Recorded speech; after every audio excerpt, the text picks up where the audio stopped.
So today we are here to speak about what is right for the left and what is left for the right-sided MCRC. Warm greetings from Cancer Institute, Chennai. So if you look at the anatomic definition, the right-sided colons, they are also called proximal cancers. They origin from the cecum, ascending colon, and hepatic flexure. And they are supplied by the superior mesenteric artery. And the left-sided, that is the distal colon cancers, which comprise of the rectum, sigmoid colon, descending colon, and the splenic flexure. This is supplied by the inferior mesenteric artery. The transverse colon, it is debatable to see whether it is right-sided or left-sided. Also, there is a distinct embryonic origin. The right-sided colon cancers have midgut as the origin, and the left-sided colon cancers have hindgut as the embryologic origin. If you look at the phenotype, the right-sided colon cancers are more common in women as compared to left, which is more common in men. And if you look at the prognosis also, the right-sided colon have worse overall prognosis as compared to the left-sided colon cancers. Also, the molecular subtype, there is the increased MSI and increased metabolic tumors in the right-sided colon cancers. If you look at the CMS type classification, more of mesenchymal and more canonical type molecular subtype are more common in the left-sided cancers. So this is the current NCCN 2020 workup. So we all know we do CEA, KRAS, NRAS, BRAF. It has also included HER2 as one of the testing. And this testing, the tumor testing, could be either in the as individual testing or it could be a NGS as well. And MSA is also included. So this was the study that created a lot of interest. It was actually presented in ASCO 2016. So this was a large study of the CALGB SWOG 80405 of around 900 patients. They clearly showed that the left-sided colon cancers had a very high survival. The median survival was 33 months as compared to the right-sided colon cancers, metastatic, it was only 19 months. So how do we decide on systemic therapy? Is it only the left versus right? No, we have various factors. We factor in age, the performance status, comorbid illness, organ functions, nutritional status, resectable, borderline resectable versus unresectable, mutational status that we just heard, RAS, RAF, and also HER2 is included. Therapy is hypertension. It can also cause proteinuria. So especially patients with nephropathy, we need to be careful. Oxaliplatin is contraindicated with anybody with sensory or motor neuropathy of more than grade 2. Any antimetabolite, capecitabine or 5-FU, can cause coronary vasospasm. So especially in ischemic heart disease, we need to be careful. EGFR inhibitors, that is cetuximab and panitumumab, can cause allergy and skin reactions. So we need to be cautious in patients with skin disorder. And cetuximab can cause dangerous, even grade 5 anaphylactic reactions. So we need to be cautious when somebody has got multiple allergy. Immunotherapy, we know, because most of the studies exclude autoimmune disease as the inclusion criteria. And more importantly, if somebody has borderline LFT abnormalities, we need to keep in mind that Crigler-Najjar syndrome could be a possibility, and these patients can have torrential irinotecan-related complication because of UGT1A1 deficiency. And also oxaliplatin, we know that it can cause sinusoidal obstruction syndrome, and we need to be careful in patients with altered LFT. And lastly, we also know that somebody with bleeding, obstruction, perforation, bevacizumab may not be the right choice, and also somebody who has had obstruction and has undergone colonic stenting, these patients are high incidence of obstruction and perforation, and we need to be cautious while using bevacizumab. So in general, the overall systemic therapy available in metastatic CRC is chemotherapy. The three backbone is the antimetabolite, that is 5-FU or capecitabine. Second is the oxaliplatin, and thirdly, irinotecan. We have two biologics. One is the anti-VEGF inhibitor, and the second one is the anti-EGFR inhibitor. And the novel therapies, we have multikinase inhibitor, that is the regorafenib, and trifluridine tipiracil, that is not yet available in India.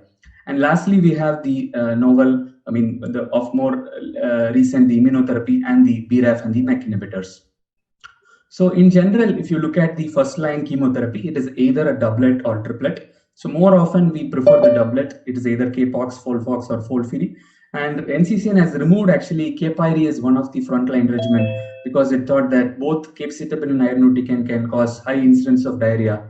And Folfoxiri, that is the triplet regimen, we actually use it in only select patients. So that is usually the BRAF mutant right-sided MCRC. So this is based on the TRIBE2, that is the phase 3 trial that showed a improvement in the PFS and OS. We know that the triplet regimen has got higher incidence of toxicity and a small possibility of even mortality. So in highly aggressive, that is BRAF mutant right-sided colon cancers, and who are very fit, that is the age less than 65 and who are in very good performance status 0 or 1 with good organ functions, a triplet regimen could be considered. So in general, if you look at the BRAF mutant MCRC, they are most often right-sided. They have very aggressive disease course. Most of them have locally advanced tumor, that is T4 disease. They are poorly differentiated. The response to systemic therapy is poor and they have poor outcomes. So probably this is the reason we want to attack them with triplet chemotherapy with a biologic. So the next one is the EGFR inhibitors. It could be either cetuximab or panitumumab. So this is recommended only in patients who are RAS and RAF wild type, and also they are left-sided colon cancers. I'll just come in a moment why this is so. So this was actually a retrospective study from a large Chinese database, wherein they've showed that if you use cetuximab, even in patients with RAS, RAF wild type who are right-sided colon cancers, the improvement in survival is negligible. There was no improvement in PFS. There was a numerical improvement in OS, but that was not statistically significant. As compared to patients with left-sided colon cancers who are RAS, RAF wild type, cetuximab in this SWOG 80405, there was a clear marked improvement in survival. So the curve started separating right from the start, and the left-sided colon cancers, the survival was close to 3 years, that is 36 months, as compared to the right-sided, which was just beyond 1 year, 16 months. Moving on to the other inhibitors, that is the bevacizumab, ZIF, aflibercept, and the ramucirumab. So what is the benefit with addition of bevacizumab now that we have the biosimilar available? In general, the responses improve by 10 to 15%. The PFS and OS improve by 2 to 4 months. And we know that we just saw that these BRAF mutated cancers have a very aggressive disease course, and we effectively do not have any second-line salvage regimens. So we have option of BRAF inhibitor, that is encorafenib, in combination with EGFR inhibitor. It could be either cetuximab or panitumumab. So this is the Beacon study that was published in NEJM. So this was basically a triplet regimen, encorafenib plus a MEK inhibitor, that is binimetinib, and a cetuximab as compared to a doublet. So there was a clear improvement in the overall survival in the triplet regimen as compared to the doublet or the control arm. So the control arm was only chemotherapy. And we just saw that in NCCN in the 2020 has added HER2 as one recommended testing in metastatic CRC. So this is more relevant in patients who are RAS and RAF wild type. If any one of us is mutant, then the incidence of HER2 is very low. Overall, the incidence of HER2 amplified in metastatic CRC is 3%.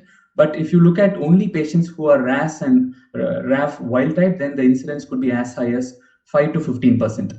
So we have some agents, that is HER2 targeted therapy, that is trastuzumab plus either pertuzumab or lapatinib. But currently the evidence is very weak. It is only phase 2 studies, and they have just reported the response rates. So this included a heavily pretreated subset of multiple lines, HER2 positive MCRC of 57 patients, phase 2 study, and they showed a response of 32%. The other study, that is trastuzumab plus lapatinib, also was a phase 2 study, and that showed a response rate of 30%. And more recently, we have immunotherapy. I'm sure Dr. Nagendra would cover this in detail. So we have basically 3 agents that could be used in MCRC, basically in MSI-H or deficient mismatched repair tumors. That is either nivolumab alone or in combination with ipilimumab in the first 4 doses, or it could be either pembrolizumab. So moving on to the second line therapy. So for front line, it could be either an oxaliplatin regimen. If we have used oxaliplatin, we can use irinotecan. If we have used irinotecan based in the front line, probably in second line, we can use oxaliplatin. This is again based on this phase 3 trial, which compared FOLFOX followed by FOLFIRI or FOLFIRI followed by FOLFOX. Absolutely, there was no difference in the efficacy. This was again a randomized phase 3 study. Moving on to the maintenance therapy, we have multiple drugs which has been tried in maintenance therapy. More often, it is either the targeted therapy, that is bevacizumab. So if you look at uniformly, most of the trials have shown only a PFS benefit. And again, the PFS is very modest. It is just 1 to 2 months. And most of the trials have not shown a clear-cut improvement in the survival.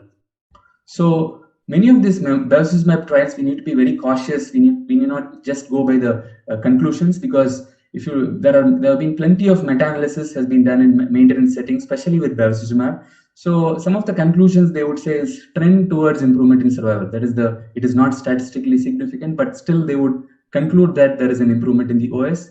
They would also say that the quality of life is not affected. I'm not sure how, if a patient has to come every 2 weeks or every 3 weeks, lifelong. I don't know how they could say that the quality of life is not affected.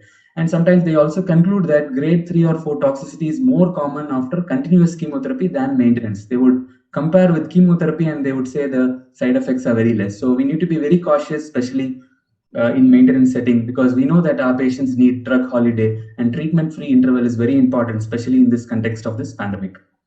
So I would like to conclude by saying that the frontline, we can use chemotherapy, preferably a doublet, and in combination with the biologic. This could be either a VEGF or an EGFR inhibitor. If we choose an EGFR inhibitor, the patient should have a molecular RAS-RAF wild type, and the patient should be left-sided site.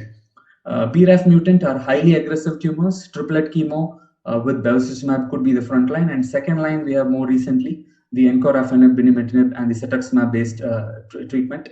HER2 amplified frontline is basically chemotherapy plus minus biologics. Subsequent lines we have the option of trastuzumab plus pertuzumab or lapatinib, and more recently in the MSI tumors we have the option of immunotherapy.